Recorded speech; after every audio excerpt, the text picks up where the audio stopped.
హరే కృష్ణ అందరికి. ఈ నెల ఆగస్టు 31వ తారీఖు రాధాష్టమి వస్తుంది.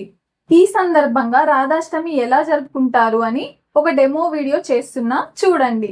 ఈ రాధాష్టమి జరుపుకోవడం వల్ల మనకి ఏదైతే బ్రహ్మహత్య పాపకం ఉందో అది మనకి తొలగిపోతుంది. అలాగే బంగారు ధాన్యం దానం చేసినంత పుణ్యం మనకు కలుగుతుంది. రాధాష్టమి రోజున మనం రాధాకృష్ణులకి కలిపి అభిషేకం చేయాల్సి ఉంటుంది. ఇప్పుడు నేను చెప్పే అభిషేకం ప్రాసెస్ అంతా మీరు ఆగస్టు 31వ తారీఖు 10 నుంచి ప్రారంభం చేయాలి. చక్కగా స్నానం అనేది ఆచరించి మన పూజా గదిని శుభ్రం చేసుకోవాలి. మనం పూజ చేసే ముందు ఆచమనం అనేది చేయాలి. ఆచమనం చేసిన తరువాత మాత్రమే మనం భగవంతుడికి సంబంధించిన ఏ వస్తువైనా తాకాలి. ఆచమనం ఎలా చేయాలి ఒకసారి చూడండి. హరే కృష్ణ అందరికీ. మనం భగవంతుడి యొక్క పూజ చేసే ముందు ఖచ్చితంగా ఆచమనం అనేది చేయాలి. ఆచమనం చేయకుండా మనం భగవంతుడికి సంబంధించిన ఏ వస్తువు కూడా తాకూడదు. ఆచమనం చేయడానికి మనకి పంచపాత్ర, ఉద్దరిని, విసర్జన పాత్ర కావాలి. ఈ పంచపాత్రలో మనం నీటిని ఉంచి నేను చెప్పే మంత్రాన్ని అభిమంత్రించండి. గంగే చ యమునే చ గోదావరి సరస్వతిం నర్మదే సింధు కావేరి జలస్మిన్ సన్నిధిం కురు అని అభిమంత్రించిన తర్వాతకి కొన్ని నీటిని తీసుకొని కొన్ని తీసుకొని చేతులు కడుక్కోండి. ఇప్పుడు కొన్ని వాటర్ తీసుకొని ఓం కేశవాయ నమః అని స్వీకరించండి. సౌండ్ రాకుండా మెల్లగా స్వీకరించండి. ఇప్పుడు మళ్ళొకసారి చేతులు కడగండి. ఇప్పుడు ఓం నారాయణాయ నమః అని ఈ నీటిని కూడా స్వీకరించండి. ఇప్పుడు మళ్ళా చేతులు కడుక్కోండి. ఇప్పుడు మళ్ళొకసారి ఓం మాధవాయ నమః అని స్వీకరించండి. మళ్ళీ కొన్ని నీటిని తీసుకొని ఓం గోవిందాయ నమో నమః అని చేతులు కడుక్కోండి.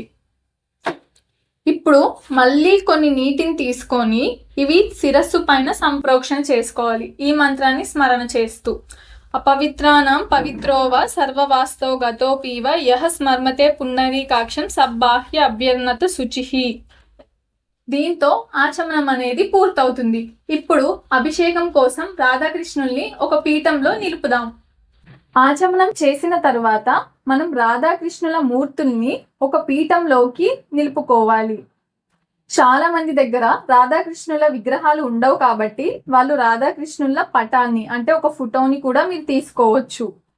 ఆ పీఠంలోకి రాధాకృష్ణుల్ని నిలుపుకునేటప్పుడు జై శ్రీ రాధాకృష్ణకి జై, జై శ్రీ రాధారాణికి జై అనే మంత్రాల్ని ఉచ్చరించుకుంటూ ఆ పీఠంలోకి శ్రీ రాధాకృష్ణుల్ని నిలపాలి. की जय श्री राधा कृष्णा की जय श्री राधा रानी की जय श्री राधा कृष्णा की जय जय. ఇలా జై శ్రీ రాధారాణికి జై, జై శ్రీ రాధా కృష్ణకి జై అనుకుంటూ ఆ రాధాకృష్ణుల్ని ఈ పీఠంలో నిలపాలి. ఈ పీఠంలో నిలిపిన తర్వాతకి మనం రాధాకృష్ణులకి అభిషేకం చేయాలి. అభిషేకంకి ఏమేం కావాలో ఒకసారి చూడండి. చక్కగా రాధాకృష్ణుల్ని పట్టంలో నిలుపుకున్నాక ఇప్పుడు మనం అభిషేకం అనేది చేయాలి. మీరు నోట్ చేసుకోండి. నేను ఒకసారి అభిషేకానికి కావాల్సిన పదార్థాలు చెప్తా. నీళ్ళు, పాలు, పెరుగు, తేనె, నెయ్యి, చక్కెర, ఏమైనా పండ్ల రసాలు, పసుపు నీళ్ళు, పంచామృతం. ఇక్కడ నేను పళ్ళ రసాలు అని మెన్షన్ చేశా కదా, ఇక్కడ మీకు ఎన్ని పళ్ళ రసాలు వీలైతే అన్ని వరకు తీసుకోండి. ఇప్పుడు నేను చెప్పే పద్ధతిలో మీరు అభిషేకం అనేది చేయండి. ముందుగా నీళ్ళతో అభిషేకం చేయండి, తరువాత పాలతో, తరువాత పెరుగుతో, తరువాత తేనె, తరువాత నెయ్యి, తరువాత చక్కెర, తరువాత పండ్ల రసాలు, తర్వాతకి పసుపు నీళ్ళు, తరువాత పంచామృతం. ఇవన్నీ ఒకసారి అయిపోయిన తర్వాతకి మళ్ళీ మీరు ఒకసారి నీళ్ళతో అభిషేకించాలి.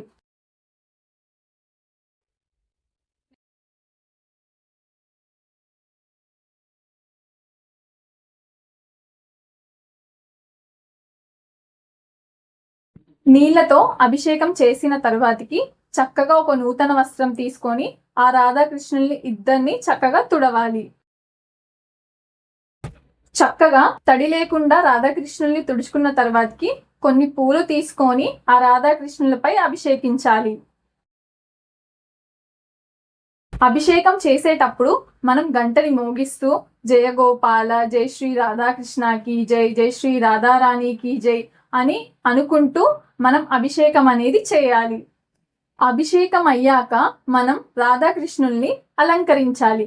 అలంకరణకు ఏమేం కావాలో ఒకసారి చూడండి. మనకి అలంకరణకి పువ్వులు, గంధం, అక్షింతలు, తులసి దళాలు లేకపోతే తులసిమాల, 2 నూతన వస్త్రాలు కావాలి.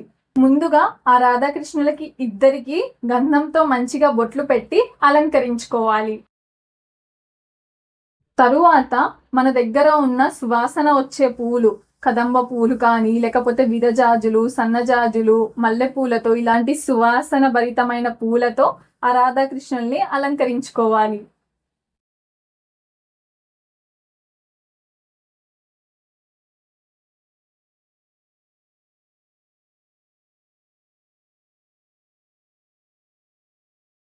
నేను ఇప్పుడు చేసేది డెమో వీడియో కాబట్టి నేను తులసి దళాలు అనేది సమర్పణ చేస్తున్నా.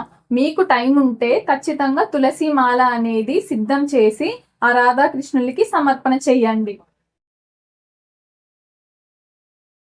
తరువాత 2 నూతన వస్త్రాలు, ఒకటి రాధారాణికి, ఒకటి శ్రీకృష్ణుడికి మనం సమర్పణ చెయ్యాలి.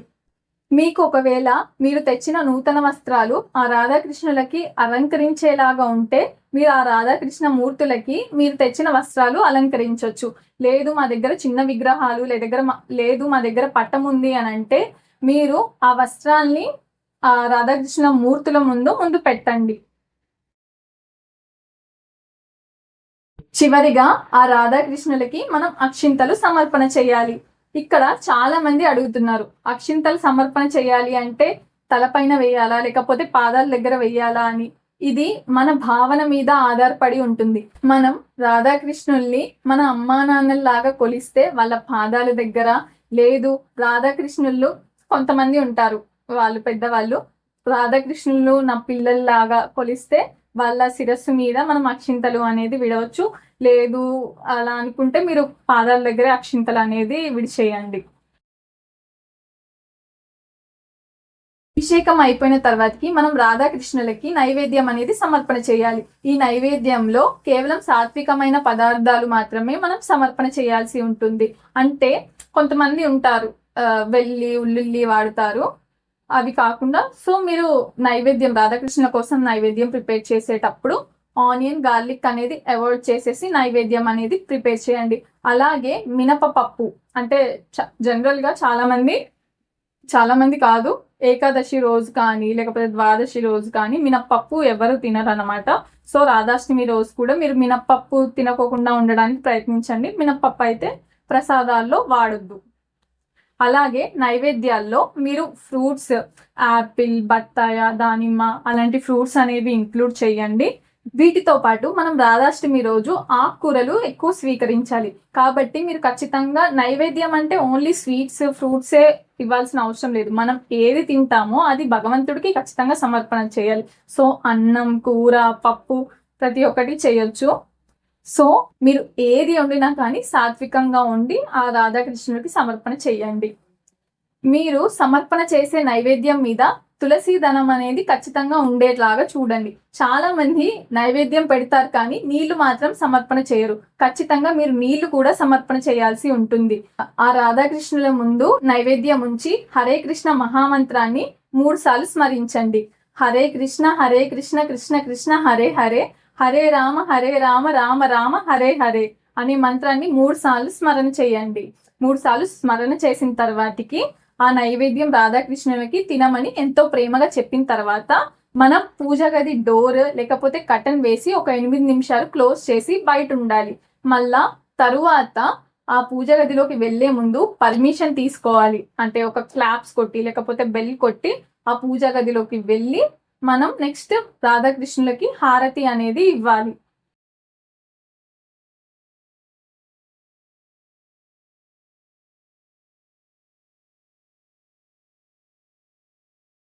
హారతి కావాల్సిన వస్తువులు ఒకసారి చూద్దాం.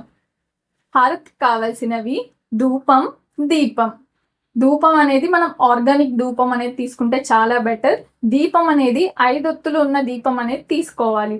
సో ధూపం అనేది ఒక 7 టైమ్స్ రౌండ్ తిప్పుకుంటూ రాధాకృష్ణులకి సమర్పణ చేయాలి. ముందే చెప్తున్నా, ధూపం సమర్పణ చేసేటప్పుడు ఆ రాధాకృష్ణులకి దగ్గరగా తీసుకెళ్లి మాత్రం సమర్పణ చేయొద్దు. కొంచెం దూరం నుంచే సమర్పణ అనేది చేయండి. ఎందుకంటే ఆ వాసన రాధాకృష్ణులకి ఖచ్చితంగా చేరుతుంది. అలా అని మొహం దగ్గరికి తీసుకెళ్లి మాత్రం సమర్పణ చేయొద్దు.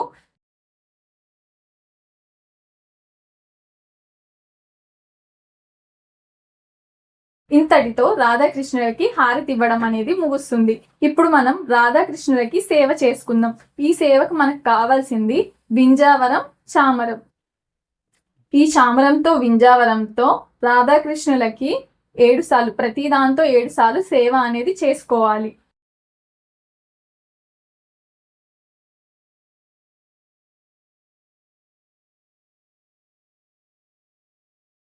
ఇక్కడితో మన రాధాష్టమి అభిషేకం అనేది పూర్తవుతుంది. ఇవాళ మొత్తం ఏం చేయాలి అనేది ఒకసారి వినండి. ఈ రాధాష్టమికి ప్రతి ఒక్కళ్ళు ఉపవాసం ఉంటారు. కొంతమంది అయితే నిర్జల ఉపవాసం కూడా ఉంటారు. అంటే నీళ్లు కూడా తీసుకోకుండా ఉపవాసం చేస్తారు. ఈ ఉపవాసం అనేది ఏ టైం వరకు చేస్తారంటే మధ్యాహ్నం 12 వరకు ఉపవాసం అనేది చేస్తారు. ఈ ఉపవాసం ఎలా విడుస్తారు అంటే శ్రీ రాధాకృష్ణుడి యొక్క చరణామృతం స్వీకరించి ఆ ఉపవాసం అనేది విడుస్తారు.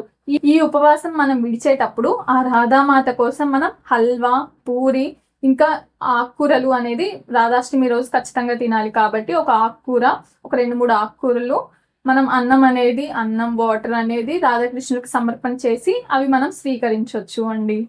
ఈ విధంగా మనం ఉపవాసం అనేది విడవాలి. ఈ రాధాష్టమి రోజు మన రాధ యొక్క గుణగణాలు పొగుడుకుంటూ మనం రాధాష్టమి అనేది జరుపుకోవాలి. ఆ హరే కృష్ణ మహామంత్రాన్ని కూడా చాలా సార్లు, అంటే రోజు చేసేదానికంటే ఎక్కువ సార్లు స్మరణ చేసుకునేలాగా మనం చూసుకోవాలి. ఎందుకంటే ఆ కృష్ణుల్లోనే కదా అండి మన రాధ ఏకమై ఉంది. సో ఎక్కడైతే ఆ హరే కృష్ణ మహామంత్రం అనేది పలుకుతుందో అక్కడ మన రాధామాత యొక్క కృప ఎల్లప్పుడూ ఉంటుంది. ఒకటి చెప్పడం మర్చిపోయా అండి, రాధామాతకి విషెస్ చెప్పండి. హ్యాపీ హ్యాపీ హ్యాపీ రాధాష్టమి మాత అని. ఇవాళ ఆ రాధామాతని ఇవాళ కాదు, ప్రతిరోజు ఆ రాధామాతని ఎంతో ప్రేమగా, భక్తిగా చూసుకోండి. రాధామాతని, రాధాకృష్ణుల పట్ల అపారమైన భక్తిని, ప్రేమని ఇవ్వమని కోరుకోండి. ఈ రాధాష్టమిని మీ కుటుంబ సభ్యులతో ఎంతగానో మంచిగా సెలబ్రేట్ చేసుకోండి అండి.